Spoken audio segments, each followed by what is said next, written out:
Bodi ya Ligi Kuu Tanzania TPLB imeusogeza mbele mchezo namba 184 wa Ligi Kuu ya NBC kati ya klabu ya Yanga na klabu ya Simba ambao ulipangwa kufanyika kwenye uwanja Benjamin Mkapa Juni 15 mwaka huu kuanzia saa 11 jioni. Mchezo huo sasa utafanyika Juni 25 mwaka huu kwenye uwanja Benjamin Mkapa kuanzia saa 11 jioni.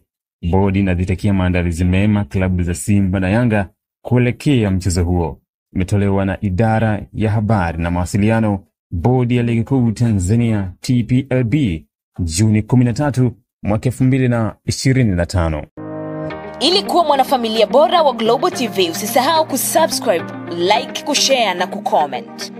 Baada ya kusubscribe, bonyeza alama ya kengele ili kupata taarifa kwa kila video inayopanda Global TV Online.